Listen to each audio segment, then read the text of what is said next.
Hmm. Ya, PT Utba akan melakukan training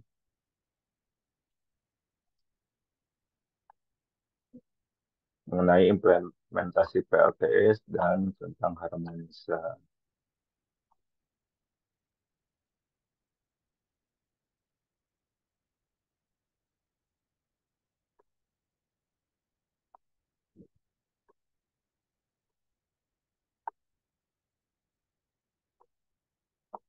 Ini ada Pak Misbahul Munir yang merupakan dosen dari Universitas Negeri Pemalang ya Mas ya.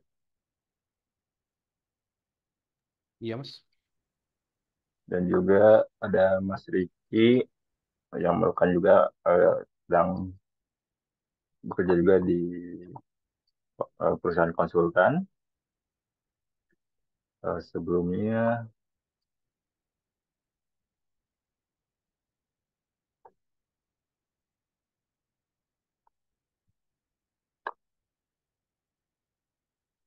kami akan memperkenalkan dulu sedikit ya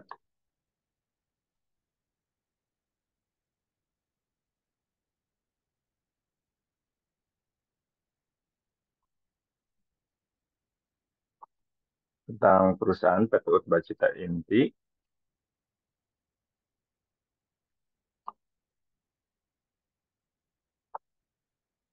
Kami merupakan perusahaan di bidang engineering dan konsultasi.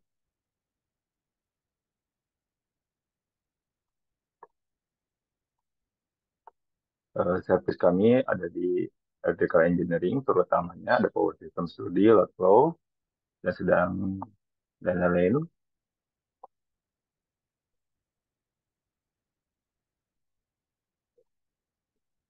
Kemudian juga di bidang beberapa konstruksi yang kami punya izinnya, dan juga dalam bidang training.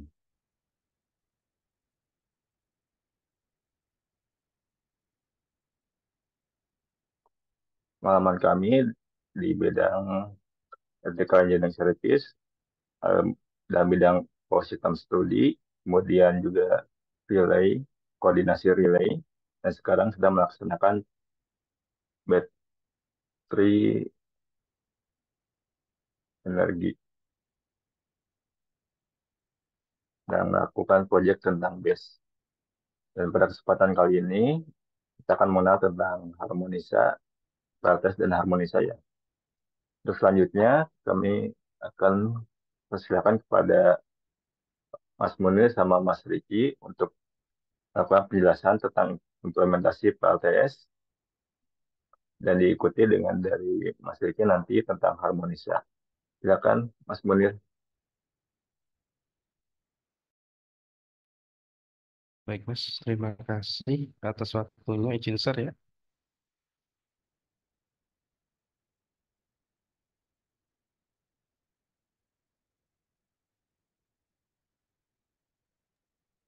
Bisa Mas. Ya, izin share screen, Mas.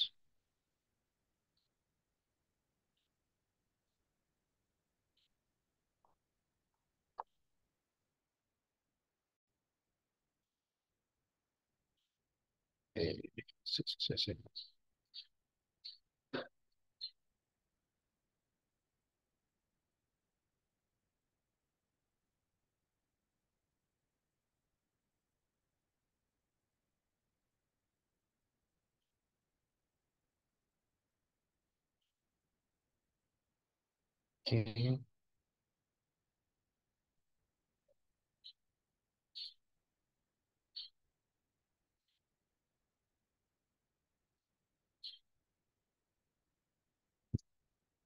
Udah kelihatan ini belum, Mas? Share screen-nya yang full. Sudah Mas. Full ya? Full, full. Oke. Assalamualaikum warahmatullahi wabarakatuh. Terima kasih atas waktunya. Di sini saya mencoba menjelaskan sedikit tentang PLTS atau pembangkit listrik tenaga surya. Nah, ini untuk outline saya udah pindah Mas, bener ya? Udah ya? Sudah Mas, sudah. Di sini untuk outline saya, eh, yang pertama adalah pembangkit listrik tenaga surya, itu baik sistem off-grid atau on-grid. Kemudian ada lagi struktur PLTS, di mana struktur PLTS tersebut ada modul surya, terus SSC atau Solar Charge Controller, kemudian ada inverter, terus baterai, panel distribusi, terus jaringan distribusi, dan sistem pembumian. Nah,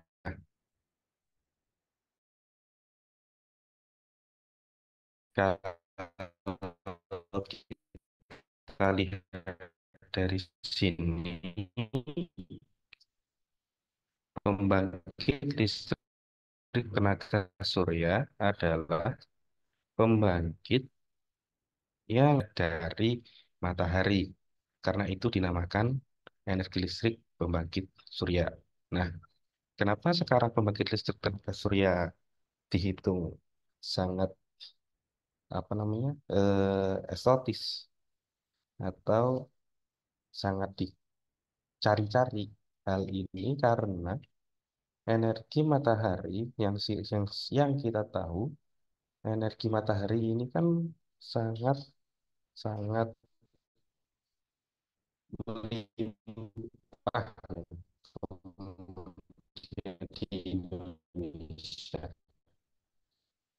dan tidak perlu untuk energinya tidak perlu kita mencari dan tiap hari selalu ada sehingga pembangkit listrik tenaga surya ini mulai digemari oleh orang-orang baik kalangan peneliti ya, maupun eh, konsumen konsumen yang baru. Kemudian untuk membuat suatu pembangkit surya juga di sini nggak terlalu banyak bahan yang dibutuhkan. Jadi bisa dipakai di berbagai tempat, baik itu remote atau di tempat-tempat yang terpencil. Seperti itu.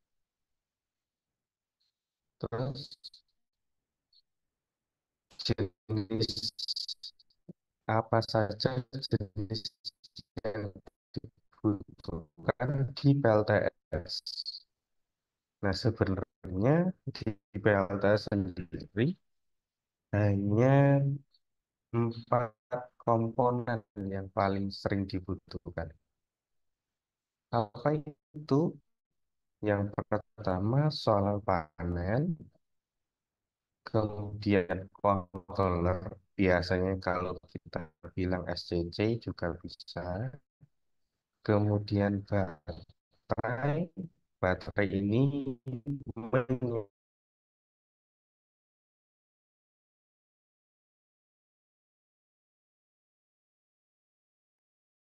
Terus sebentar ya.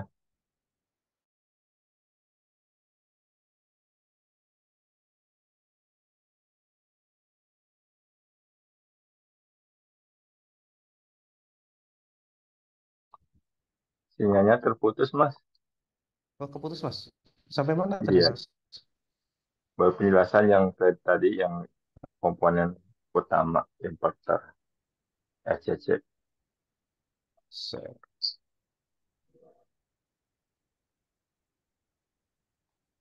Dah, sampai sini apa sebelumnya mas? Coba sekali sebelumnya. Sebelumnya tidak mau berubah dia.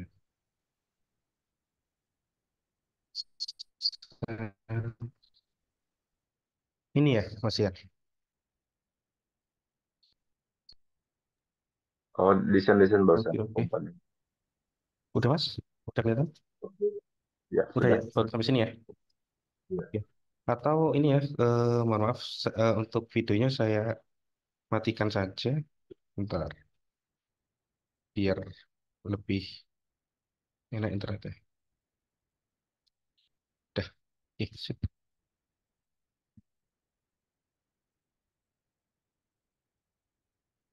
Nah, kembali lagi, mohon maaf karena jaringan. Apa itu pembangkit listrik tenaga surya?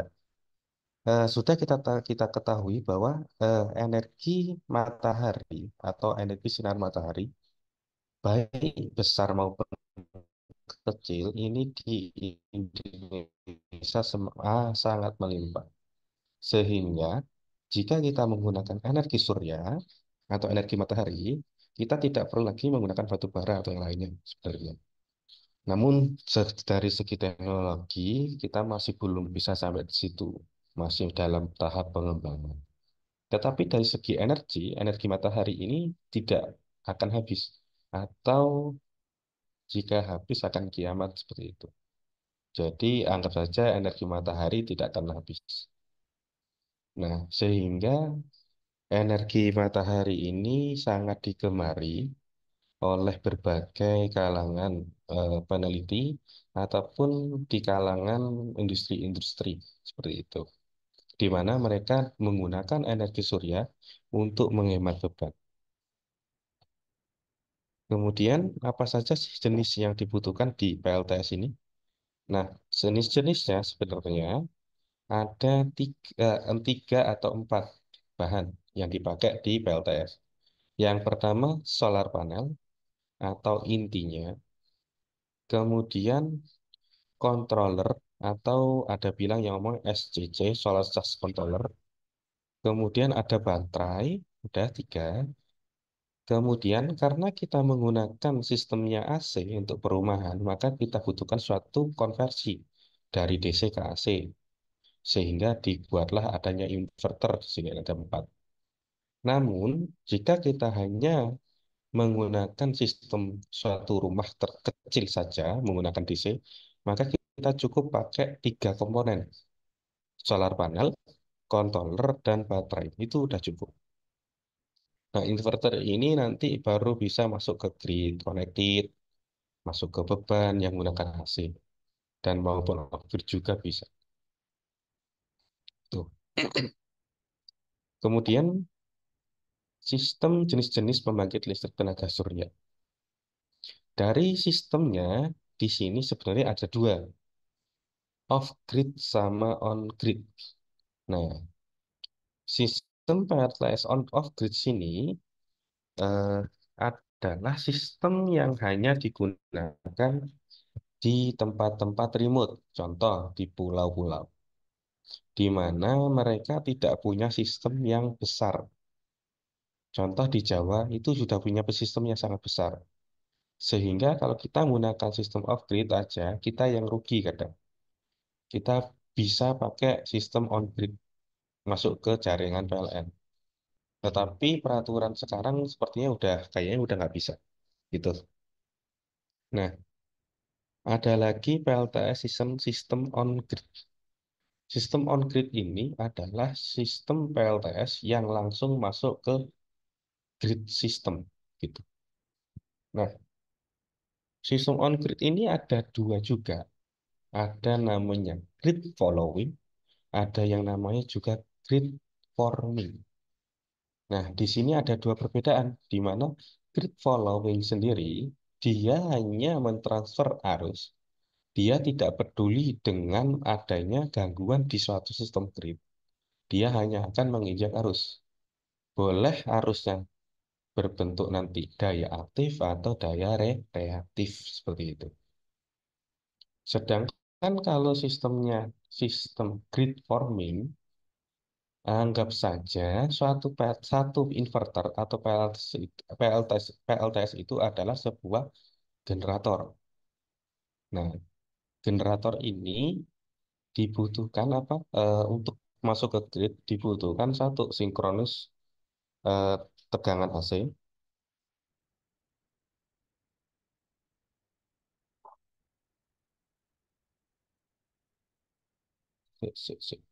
Ini syaratnya nggak pindah, sama Mas? Atau udah pindah? Di jenis pembangkit sistem. Oh, masih jenis belum, memang belum pindah. Nah, Oke. ada sistemnya on grid sama yang on grid tadi ada masuknya ke grid forming sama grid following ya. Nah, grid forming sendiri itu adalah anggap saja sebuah generator di mana generator ini kita butuhkan sinkronus fasa, beda fasanya harus kita masukin juga, harus sama. Terus tegangannya harus sama juga. Itu. Sehingga seolah-olah dia mempunyai beban daya reaktif juga nanti. Gitu. Terus kalau ada masalah-masalah juga atau sistem juga, grid forming bisa berdiri sendiri. Lain halnya dengan grid following. Kalau grid following, ketika sistemnya mati, maka dia akan mematikan sistem itu juga, gitu. Nah, dari PLTS grid off grid sama on grid, ini ada biasanya ada berbagai sistemnya, desainnya. Ada PLTS tersebar atau SHS. Biasanya ini rumah per rumah. Kemudian komunal atau terpusat. Biasanya ini satu desa, PLTS-nya satu, tapi besar, 10 kW atau 15 kW. Nah, ada juga PLTS hibrida. Hibrida ini dia biasanya hanya menggunakan baterai yang kecil, tetapi dia gabungkan dengan apa, engine seperti itu. Jadi ketika PLTS tidak bisa mengikuti beban, maka sistem PLTS-nya mengambil daya dari generator seperti itu. Kalau on grid ini ada PLTS rooftop biasanya, terus ada skala utilitas. Nah, untuk PLTS rooftop ini kalau nggak salah di SDM masih dikaji atau sudah tidak boleh masuk PLN, kalau nggak salah. Kalau skala utilitas ke kemungkinan masih bisa, kalau nggak salah ya, Pak. Kemudian ada sistem PLTS tersebar atau solar home system. Nah, solar home system atau tersebar, PLTS tersebar ini diprioritaskan untuk masyarakat yang tinggal berjauhan satu dengan yang lainnya. Contoh, ada sebuah rumah, satu desa, jarak rumah per rumah itu bisa sampai 100 meter atau 200 meter. Jika seperti itu, maka lossesnya atau biayanya yang dibutuhkan untuk kabel saja itu sangat banyak. Sehingga kita cukup mending kita pakai solar home system atau SHS seperti itu. Nah, sistemnya gimana? Eh, yang seperti yang di kanan kita, ketika dari jam 00 sampai jam ke-6, nomor 3, di mana daya PLTS lebih kecil daripada beban atau hampir nol, maka baterai belum habis, maka daya yang dipakai harus semua dari baterai. Kemudian dari jam 6 sampai jam 18, anggap saja sudah ada daya dari PLTS. Nah, dari jam 6 sampai jam 12, baterai habis atau baterai belum penuh, daya PLTS banyak. Sehingga anggap saja PLTS ini menyuplai beban ke baterai untuk malamnya, kemudian beban ke rumah seperti itu. Kemudian yang dari jam 12 sampai jam 18 itu juga sama. Anggap saja PLTS ini lebih besar dari beban, tapi beban penuh. Tapi baterai penuh. Sehingga baterai tidak mengecas, tapi modul surya ini masuk langsung ke beban perumahan. Kemudian ada sistem yang terpusat.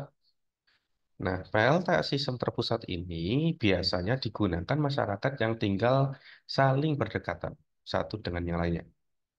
Biasanya PLTS ini jenisnya berskala besar, yaitu bisa lebih dari 10 kW atau 30 kW-an, tergantung dengan rumahnya. Nah, kalau kita lihat dari sini, sistemnya terdiri dari modul PV. Nah, modul PV ini langsung jadi satu buahnya. Ditaruh di satu tempat yang berdekatan dengan bebannya atau dengan rumah-rumah. Kemudian mereka menggunakan power house. Nah, di power house ini ada inverter, solar star controller, ada baterai, dan lain sebagainya. Baru nanti masuk ke kabel distribusi. Nah, kabel distribusi ini akan mengalirkan daya ke beban atau pelanggan. Kemudian ada juga yang tadi saya udah bilang dikit, ada yang PLTS hibrida. Nah, PLTS hibrida ini sudah pernah di eh, dekat Sumatera, lupa aku, di sebuah pulau, juga menggunakan dia PLTS sama di PLTS sama dengan pembangkit listrik tenaga diesel PLTD.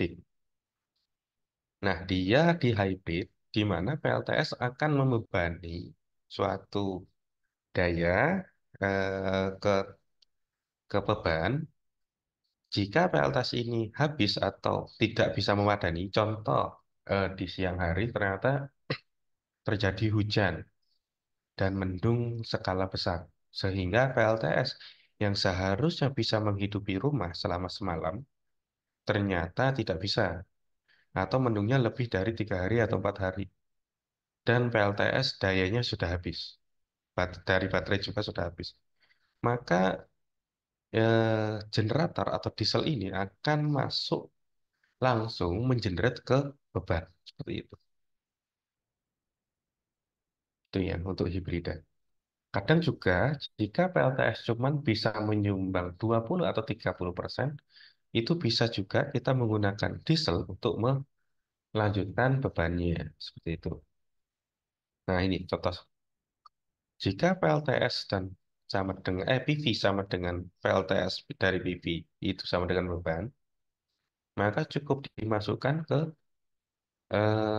beban dan generator cukup menggunakan 20 atau 30 saja boleh. Terus jika PV itu lebih kecil dari beban, eh, generator atau DC itu masuk juga boleh ke langsung beban. Sedangkan untuk PV jika lebih besar daripada beban, PV saja cukup masuk ke beban seperti itu. Nah, untuk yang PV sama dengan nol, maka full generate beban dari generator. Nah, untuk konfigurasinya sebenarnya ini ada dua, DC coupling sama AC coupling.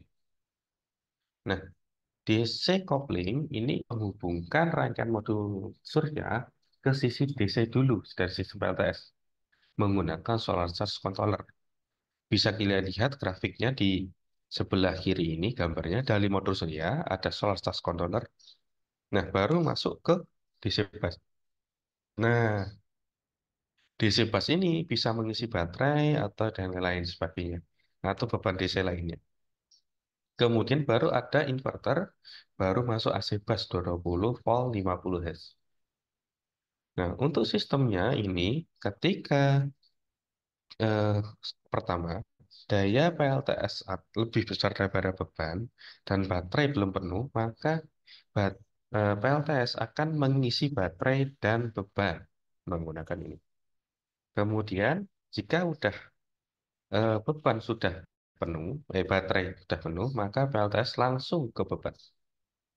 Di mana dan ketika terakhir atau surya tidak bisa menghasilkan daya, maka beban semuanya disuplai oleh baterai. Seperti itu. AC kopling juga sama, tetapi dia menggunakan dua, ya sama dua juga. Nah, di mana dia AC coupling ini PV langsung masuk ke AC. Nah, ketika AC coupling ini adalah inverter langsung masuk ke beban. Jadi dari modul langsung masuk inverter. Nah, inverter sini udah ada MPPT dan lain sebagainya, langsung masuk ke beban. Kemudian baterai, inverter baterai dia hanya mengarahkan dan untuk charging baterai seperti itu. Untuk sistemnya juga sama.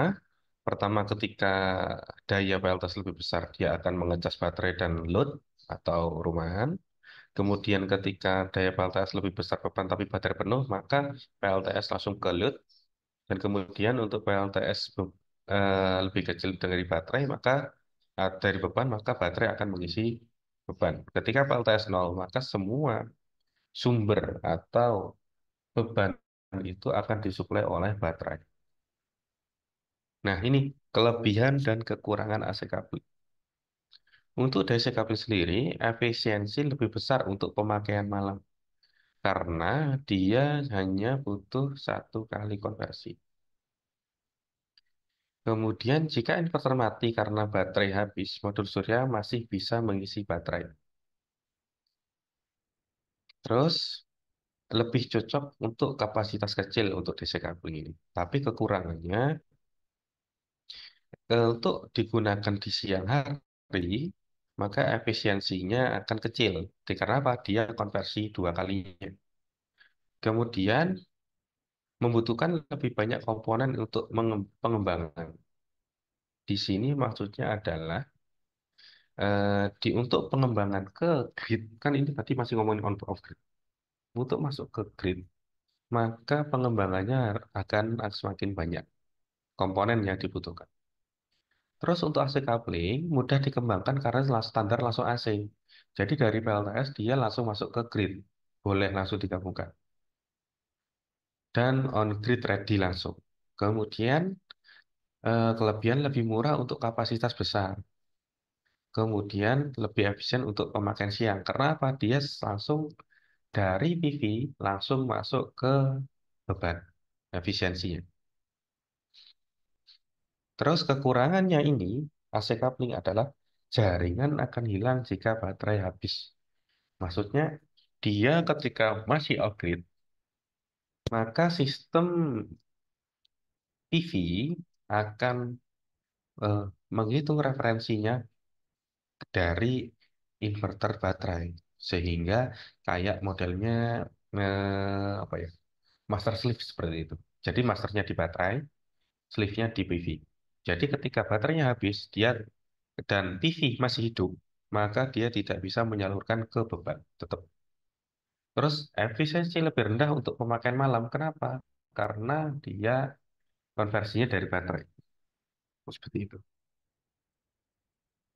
Kemudian, apa saja sih komponen PLTS? Nah, di sini ada modul surya, kemudian SCC, kemudian ada lagi baterai, baterai inverter, terus panel distribusi, dan anti petir dan sistem pembuian. Nah, ini photovoltage mungkin teman-teman sudah pernah mendengar semua. Dia photovoltage dari siapa? Dari volta, seperti itu. Cahayanya dari foto sehingga dinamakan photovoltaik. Kemudian sistem PLTS itu ada P junction sama menjadi dan N tipe sehingga digabungkan menjadi PN junction. Nah, ketika kena sinar atau radiasi atau intensitas cahayanya, maka kutub positif akan pindah ke N tipe.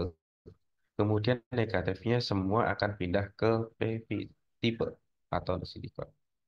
Nah, dari sini maka ada perbedaan tegangan antara baterai dan seolah-olah seperti baterai. Ini untuk satu sel. Nah, nanti dari sel yang sangat kecil ini mungkin nilainya cuma berapa 0,0, berapa volt gitu. Kemudian digabungkan menjadi satu semakin banyak sehingga didapatkan nilai yang sangat besar. Nah, ini prosesnya. Pemotongan dan seterusnya baru digabungkan menjadi satu. Sehingga membuat suatu menjadi satu modul.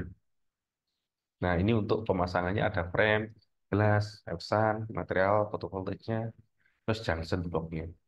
Jadi sebenarnya PV ini atau dari PN junction ini sangat rapuh sehingga dibutuhkan berbagai cover frame dan lain sebagainya. Nah, ini tadi kan nilainya sangat kecil, tetapi setelah kita rangkai dari beberapa sel, bisa 100 sel atau 50 selan, sehingga didapatkan nilai bisa 100 watt peak, seperti itu. Contoh ini, ukuran daya wattnya.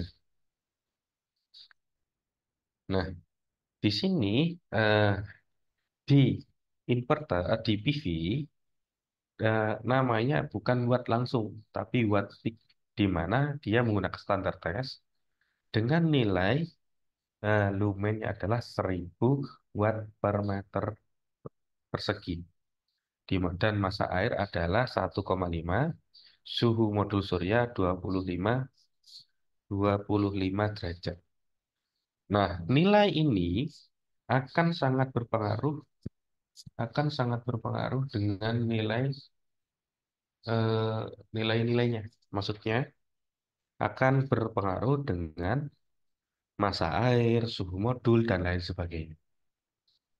Sehingga terkadang ada juga penelitian yang menggunakan bagaimana cara untuk mendinginkan PV dan lain sebagainya. Gitu. Agar efisiensinya tetap tidak turun. Nah, ini pengembangan-pengembangannya untuk nilainya dalam tahap riset.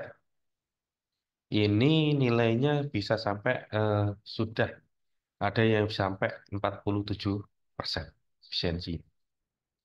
Tapi ini dalam masih tahap ini ya, masih dalam tahap apa riset. Biasanya ini nunggu 10 atau 5 atau 10 paling cepat 5 tahun baru bisa kita terapkan. Contoh inverter untuk apa tuh namanya AC itu aja 20 tahun baru bisa diaplikasikan di skala industri. Zaman dulu penelitian di inverter untuk AC itu sudah ada dari zaman tahun 2000-an, 2001, 2002. Dan sekarang baru ada namanya inverter AC. Seperti itu ya. Nah ini untuk produksi ini masih tahap masih 20 gitu. Nah, nilai teknologi modul surya seperti ini. Nah, ini juga yang sudah ada di company atau di skala industri, efisiensi maksimumnya masih 23,5% sampai 24. Dan biasanya efisiensinya yang makin tinggi ini, harganya juga makin mahal. Seperti itu. Jadi kemungkinan disiapkan dulu, eh, kita emang butuh efisiensi yang tinggi, atau kita punya lahan yang luas. Jika kita punya lahan yang luas, maka cukup yang standar-standar aja. Seperti itu. Ini untuk rangkaian modul-modul surya. Jadi dari modul itu sebenarnya disusun secara seri dan paralel sehingga didapatkan beberapa daya. Contoh, jika kita punya panel surya 200 watt peak 32 volt 8 ampere, maka jika kita susun seri, dia seperti baterai.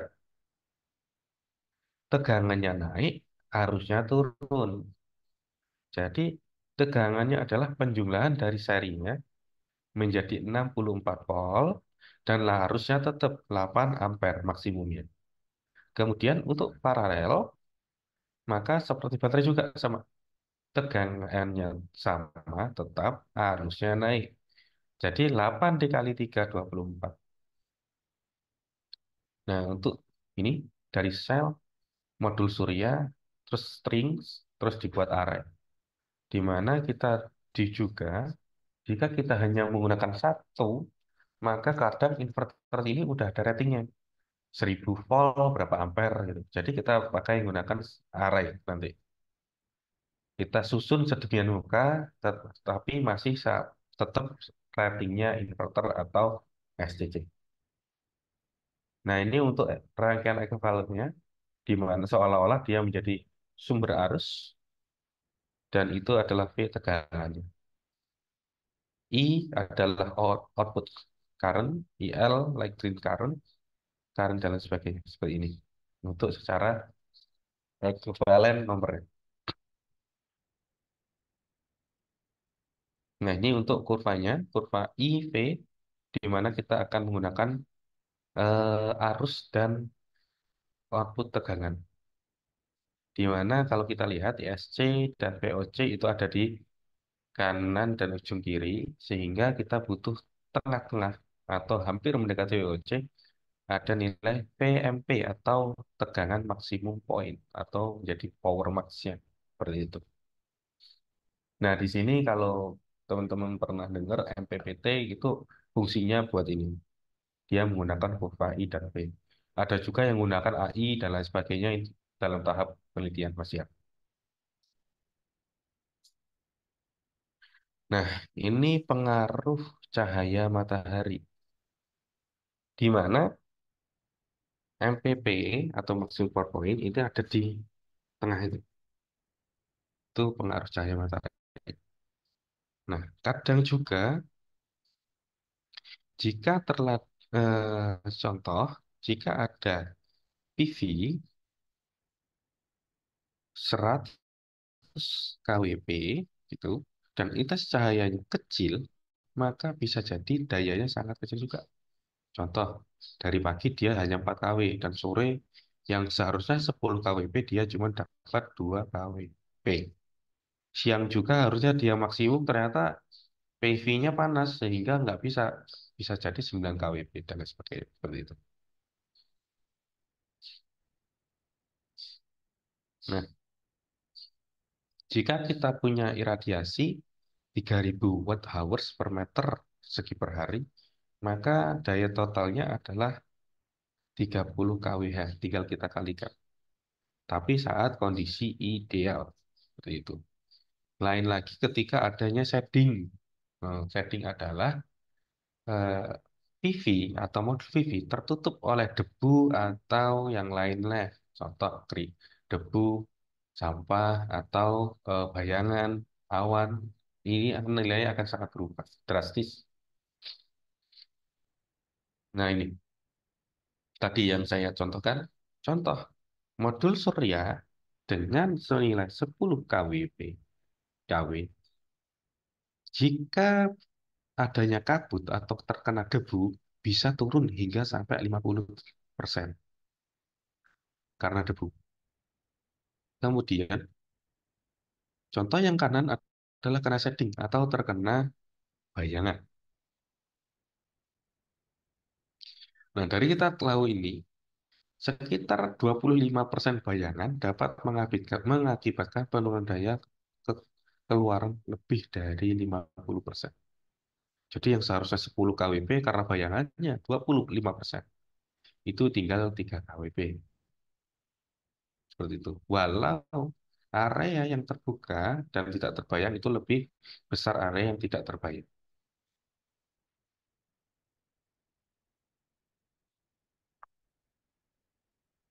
Nah, di sini ada juga yang namanya untuk sel, modul, sharing, dan array.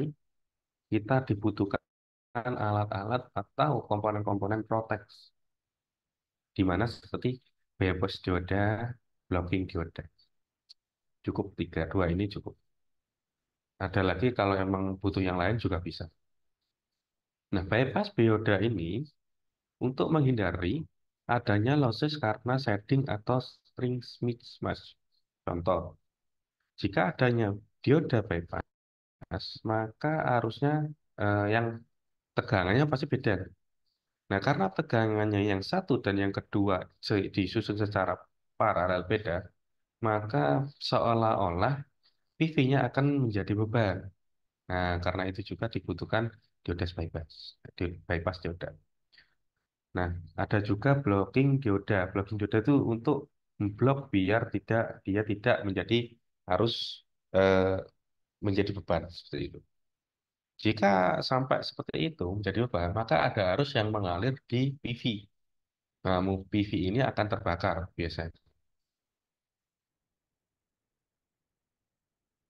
Nah, ini ada PV karena panas. Nah, ini kita bisa lihat dari grafik. Semakin panas PV, maka dayanya akan makin turun dari grafik kurva arus dan tegangan. Oleh sebab itu, teman-teman mesin biasanya atau fisika murni ini banyak yang mengembangkan alat-alat untuk pendinginnya PV, di mana PV ini akan didinginkan dan tetap eh, sedingin mungkin. Biasanya adanya di bawah, walau tidak harus 0 derajat seperti itu. Nah, contoh, ada kenaikan suhu modul surya akan mengurangi keluaran modul surya. Nah, contoh tadi kan ketika PV adalah 10 kWp atau kW. Nah, ketika ada 1000 watt per peak, maka keluarannya harusnya 10 kilowatt kalau bentuknya kWp 10 kWp. Tetapi karena panas, maka dayanya akan turun menjadi 9 kWp atau turun 10%. Ini akibat panas saja. Sehingga tahu kita ternyata kalau siang dayanya banyak, tetapi karena panasnya ini juga ngaruh nurunin dayanya. Seperti itu. Kemudian cara instalasinya. Nah, biasanya untuk sudut kemiringannya itu adalah 10 sampai 15 derajat menghadap khatulistiwa. Nah, contoh kita berada di Jawa, itu kalau khatulistiwa sebelah utara, maka kita cukup menghadap ke sebelah utara. Tapi jika kayak di Kalimantan yang ujung-ujung, Manado, kalau nggak salah, itu kan di khatulistiwanya sebelah selatan, maka hadapnya sebelah selatan. Seperti itu. Ini contoh-contoh sistem. Ini yang ada di terkena shading ini, terus ada lagi yang bawah ini terkena sama debu. Di mana kita sebenarnya banyak PV-PV yang sudah diinstal di remote, banyak banget. Tetapi karena kita kekurangan edukasi, termasuk di daerah terpencil, maka banyak PV-PV yang dibiarin saja. Banyak debu, shading, dan lain sebagainya. Nah ini, untuk cara instalasi juga, tingginya dan jarak, itu jika jarak dibagi tingginya, maka harus lebih dari 2 meter. Seperti itu. Nilainya harus lebih dari 2, kalau bisa. Jadi nanti nilai dan PV-nya bisa terpapar oleh sinar matahari semuanya. Nah, sekarang kita masuk ke solar charge controller.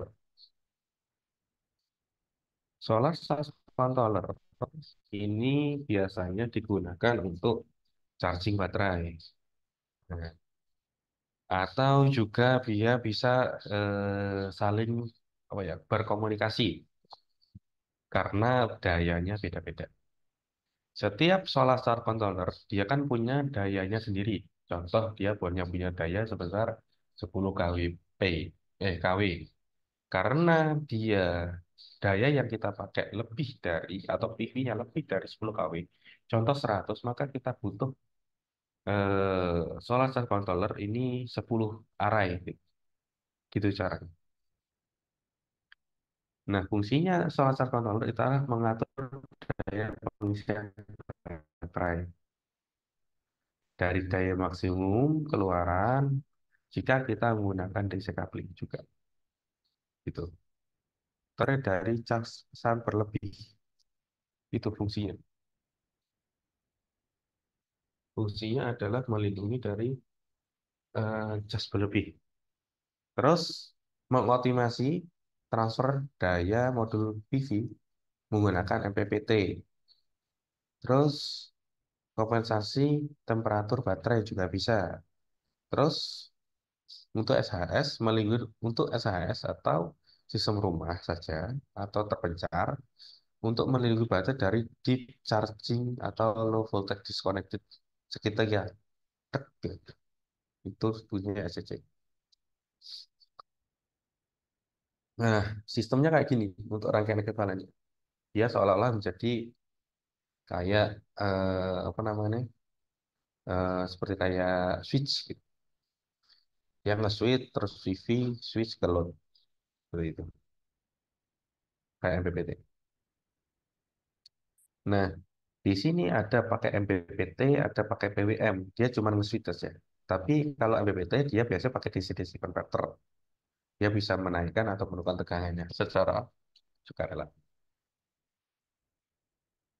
Nah, untuk sizingnya kalau bisa SCC ini harus lebih dari 1, tegangannya 1,25 nilai VOC-nya atau modul voltage, tegangan lari modul atau voltage-nya.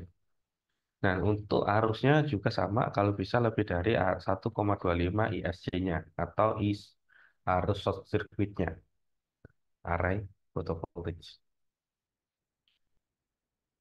Nah, ini untuk pemasangannya biasanya gini, ada PV string, terus combiner box. Nah, di sini ada MCB dan lain sebagainya. Dan kemudian baru masuk ke salah satu controller, baru masuk ke distribution panel di DC. Nah, ini contoh-contohnya SMA, MPPT untuk merek-merek yang lain. Terus kita masuk inverter. Nah, inverter ini tadi kan bisa AC grid sama off grid. Nah, untuk AC grid sendiri kita juga bisa pakai menggunakan ini. Nah, dia merubah dari DC ke AC.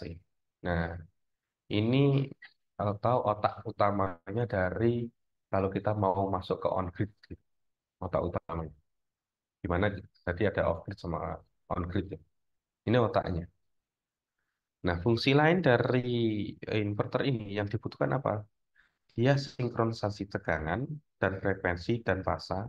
Nah, ini untuk sistem on grid, untuk grid apa namanya? Grid forming, dia harus sinkronisasi. Tapi kalau ini sistemnya sistem grid following, dia nggak perlu sinkronisasi tegangan, frekuensi dan fasa. Dia biasanya udah ngambil dari sistem untuk referensinya dia. Tapi kalau dia grid forming, dia harus sinkronisasi tegangan, frekuensi dan fasanya. Seolah-olah kita punya generator satu. Terus fungsinya lagi, dia mengoptimasi daya keluaran dari modul surya juga bisa. Nah, selain itu ada juga harus namanya anti islanding. Nah, anti islanding ini tidak beroperasi saat grid tidak terdeteksi. Nah, dia harus punya sistem proteksi jika dia tidak bisa melihat grid. Contoh tegangannya ternyata lama-lama tahu-tahu langsung hilang. Nah, dia mau nggak mau harus melepas punya dia sendiri. Karena apa? Ketika dia langsung masuk ke grid, maka seolah-olah beban seluruh grid akan ditanggung oleh dia. Nah, karena apa? Karena ketika kayak gitu, maka sistem PV akan overload. Nah, kalau tetap diteruskan, maka akan rusak seperti itu. Sehingga harus ada namanya anti-islanding. Sizing juga sama, harus kalau bisa lebih dari 1,25. Daya inverter jaringan kalau bisa lebih dari atau sama dengan 2 inverter baterai. Gitu. Nah, ini PV inverter untuk pemasangan PV inverter dengan input multi string. Ini ada string, terus combiner box untuk PV stringnya, baru masuk ke grid inverter. Nah, untuk instalasinya, kalau bisa, itu yang baik adalah dimasukkan di sistem powerhouse seperti itu. Tetapi kalau emang tidak memungkinkan, maka cukup ditaruh di bawahnya PV. Tapi cari yang lebih dingin atau agak jauh atau agak tinggi. Sehingga dia nggak terlalu jauh dekat sama array PV-nya dan tidak terlalu dekat sama ground juga. Seperti itu. Ini contoh-contoh instalasi yang baik. Nah, ini baterai fungsinya itu adalah apa? Oh, untuk suplai energi dan lain sebagainya. Terus pemakaian juga cyclingnya. Kalau bisa dihitung otomasinya baterai ini kalau kita menggunakan full baterai, kita bahasa otonominya 2 sampai 3 hari fungsinya. Dia bisa bekerja. Terus kalau bisa pemakaian hingga 80 besar umurnya cuma kurang lebih 4 tahun. Kalau bisa emang gitu. Nah, tipe baterai semua udah tahu. Ada namanya lead acid, ini acid, NMH, dan lain sebagainya. Lithium ion untuk yang sekarang yang lagi tren. Kemudian ada lagi kurang lebih NAS yang kaya terus nah N-Alien itu baterai-baterai yang lagi tapi belum banyak. Nah, ini yang kita baterai biasanya sama lion, ion.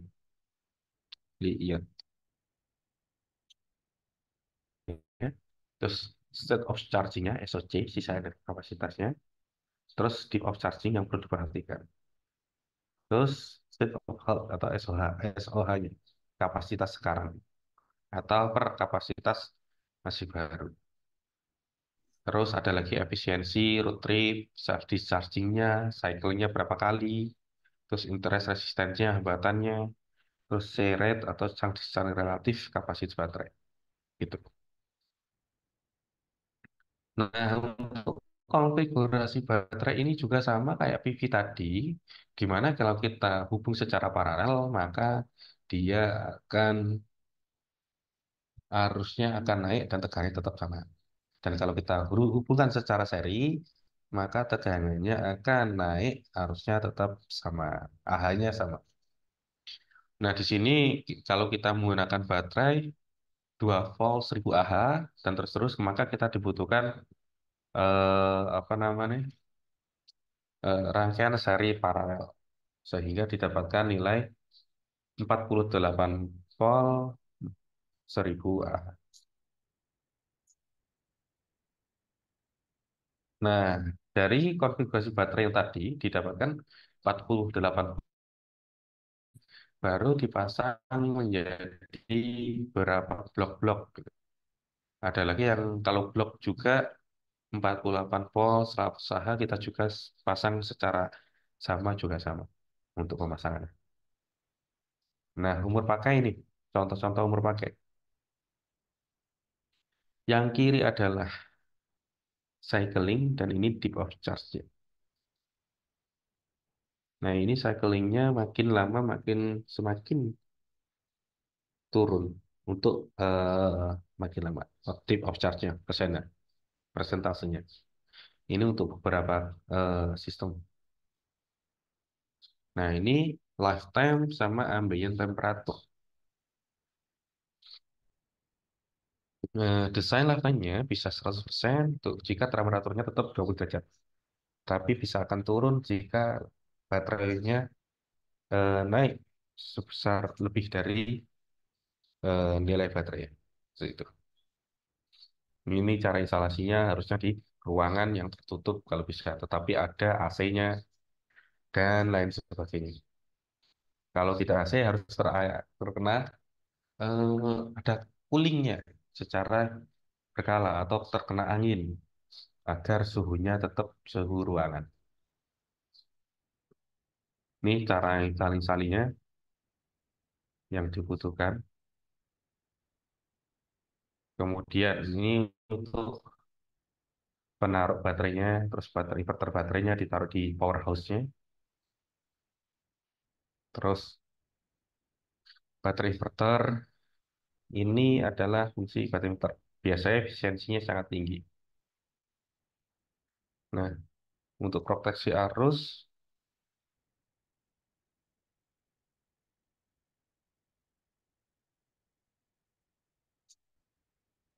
terus fungsinya lagi adalah proses tegangan baterai, proses tegangan rendah baterai, terus pengisian baterai dengan komputasi temperaturnya juga di baterai.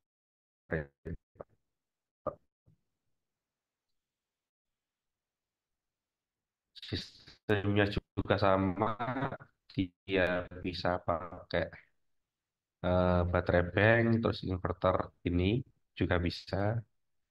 Terus satu skala satu fase yang paling bawah ini juga bisa konfigurasinya. Terus untuk satu skala tiga fase ini juga bisa seperti ini satu satu satu. Nah, terus multi cluster tiga fase juga bisa seperti ini. Terus untuk instalasinya baterai inverter seharusnya di ruangan dekat sama baterainya biar enak atau lossesnya nggak terlalu banyak dari kabel. Terus ada namanya juga panel distribusi. Di sini ada MCB, busbar, energi meter, terus pelindung tegangan surja atau SPD, terus grounding, display tegangan arus, kontaktor dan timer. Nah, terus ada lagi proteksi ban baterai, terus terminal DC atau bus bar, terus proteksi kabel masuk dan seri dari SSC-nya, terus proteksi kabel keluar ke inverter baterai, terus enclosure, terus ada batang pembumian nomor 6 itu masuk ke tanah dia. Nah, ini untuk pangkal petir, kalau bisa semua sistem dari PLTS, powerhouse, dan semua gitu. Sehingga ditaruh di tengah-tengah untuk sistem komunal ya. Terus untuk jaringan, kalau bisa grounding juga sama. Harus ada satu tempat yang ditempatkan groundingnya. Jadi semua di grounding. Nah, ini contoh-contoh groundingnya.